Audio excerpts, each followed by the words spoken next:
So if you ask most people who's involved in a rape or sexual assault, they'll tell you that there are two people, the perpetrator and the person that is assaulted. The person that committed the crime and the person that is victim to the crime.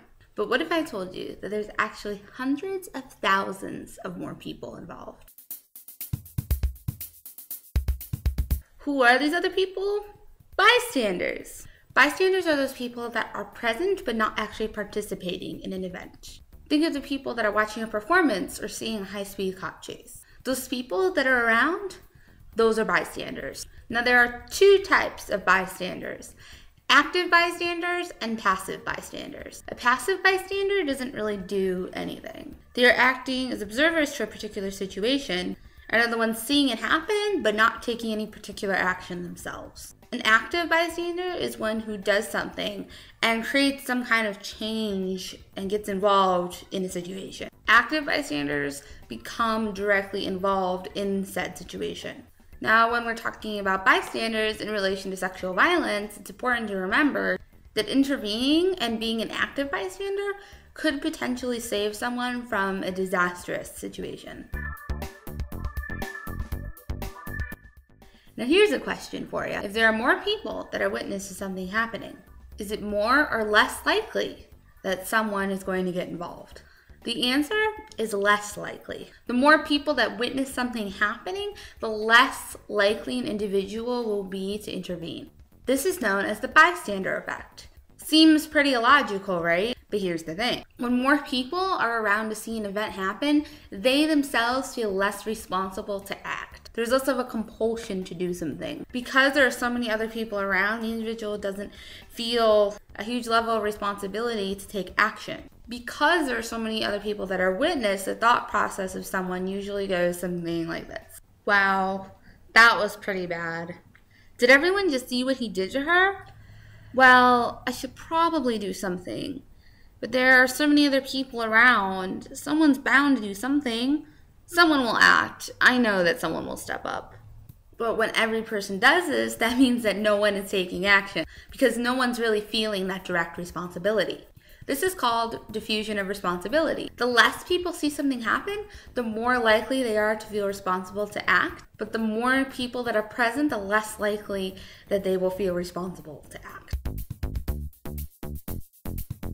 Even when people do feel responsible, oftentimes they do not do anything. Most people are passive bystanders, and there are a lot of reasons for this. There's fear, being unsure of what to do, not feeling like it's your place to get involved, victim blaming, avoiding possible embarrassment, or even avoiding possible harm to yourself. If you don't feel safe to get directly involved in a situation, don't. But if you do have the opportunity to call the cops or get some kind of authorities involved, that would be a great action to take in this kind of situation. But don't let all of those other reasons stop you from being an active bystander. Remember the 3 Ds: direct, delegate, distract. Intervening directly means you are getting yourself involved directly right in the middle of the situation. This can mean calling someone out, confronting, or checking in to make sure that the person being violated is okay. This can be the most risky, but can also be the most effective. Just make sure that if you pick being direct, that you don't feel your safety is at all violated.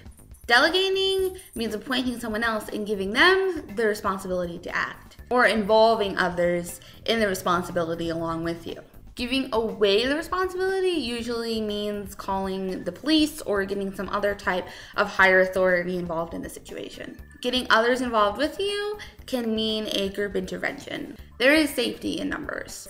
Would be seeing someone getting harassed and saying to your friends, I'm concerned for this person, can you check in with them while I stay and watch to make sure everything goes down safely. If you're at a party and see something happen that could be unsafe, you could ask the host to get involved. Let's say a girl is getting carried off upstairs to a bedroom who is clearly wasted.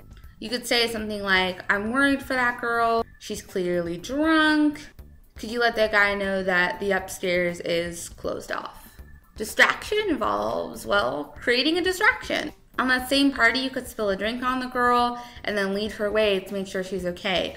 or tell the guy that his car is being towed. You could even just act like a drunken fool to direct the focus to you while your friends get away from the guy. This involves getting involved without actually looking like you're getting involved. This is the best method for a high-risk situation in which you may not have time to call the cops, but you do feel safe enough to act yourself.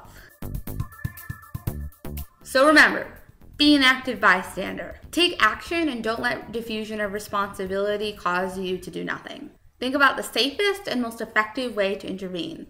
Then direct, delegate, or distract. Thanks for watching, everyone.